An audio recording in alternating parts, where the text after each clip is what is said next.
बोलो कृष्णचंद्र भगवान की जय। धर्मराज युधिष्ठिर जी महाराज बोले कि हे भगवान, बैसाख के महीने की शुक्ल पक्ष की एकादशी को के नाम है, के विधि है, विस्तार पूर्वक हो। तो श्री कृष्णचंद्र भगवान बोला कि हे धर्मनंदन, मैं आपसे पुरानी कथा क्यों सुनो। मैं ऋषि वशिष्ठ जी महाराज से रामचंद्र जी से कहो। रामचंद्र भगवान बोले कि हे गुरुदेव भगवान, आप मुझे कोई ऐसा व्रत बताओ जिससे सारा पाप दुख मिट जाए।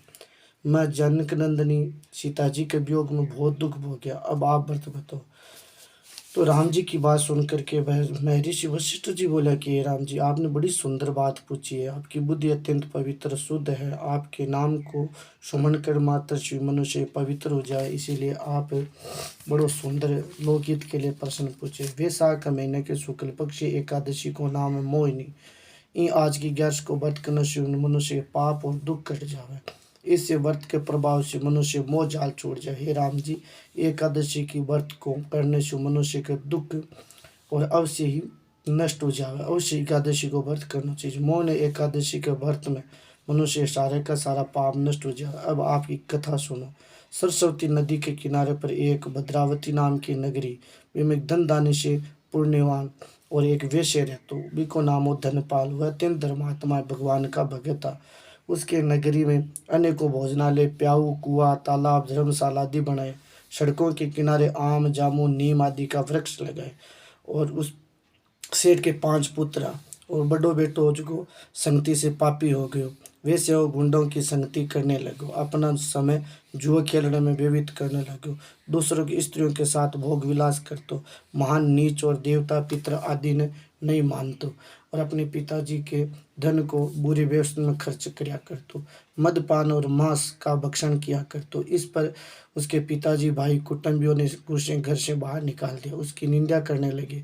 घर से निकलने के बाद में, धन नष्ट हो जाने के बाद में साथियों ने भी साथ छोड़ दिया। अब वह भूख प्यास से दुखी रहने लगे। तो उसने चोरी करने का विचार किया। रात्रि में चोरी करने लगा। एक दिन वह पकड़ा गया, परंतु सिपाहियों ने वेश्या का पुत्र जानकर छोड़ दिया।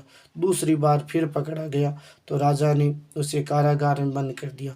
कारागार में राजा ने उसे बहुत दुख दिया, उसको नगर छोड़ने की बात की। अंत में वह दुखी होकर और नगर छोड़ कर के चला गया। जंगल में जाकर के पशु पक्षियों को मारने और खाने लगा, और फिर बेली का रूप धारण कर लिया। धनुष बाण हाथ में रखनो, पशु पक्षियों ने मार मार करके खानो। एक दिन वह पापी भूख प्यास से व्याकुल होकर के और खाने की खोज में निकल पड़े तो कौटिन्य ऋषि के आश्रम पर पहुंच गए। उस समय बैसाख को महीनों, और कौटिन्य ऋषि का गंगा जी में स्नान कर आया। आला कपड़ा, गीला वस्त्रांशु भी का छांटा ला गया गंगा जल का, तो भी का पाप सारा का सारा नष्ट हुआ, एकदम चौखी बुद्धि आ गई।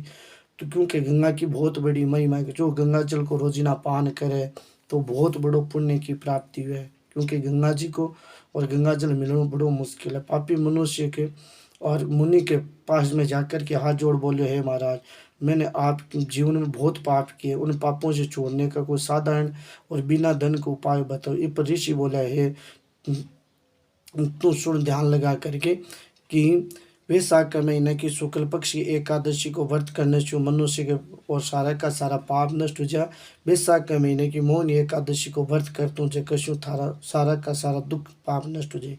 मुनि का बात सुन करके और बहुत प्रसन्न हुए। मुनि की बताई विधि के अनुसार एकादशी को व्रत करो, और हे राम जी, उस व्रत के प्रभाव से सारा का सारा पाप नष्ट हो गया। अंत में गरुड़ पर चढ़ बेकुड़ लोग चला गया। ये व्रत से और इस व्रत से मोह आदि और नष्ट हो जाती है संसार में, और ई व्रत से बड़ा कोई व्रत नहीं है। एकादशी को मातम सुने या पढ़े तो विने 1000 दान देव जतो फल की प्राप्ति। बोलो कृष्ण चंद्र भगवान की जय।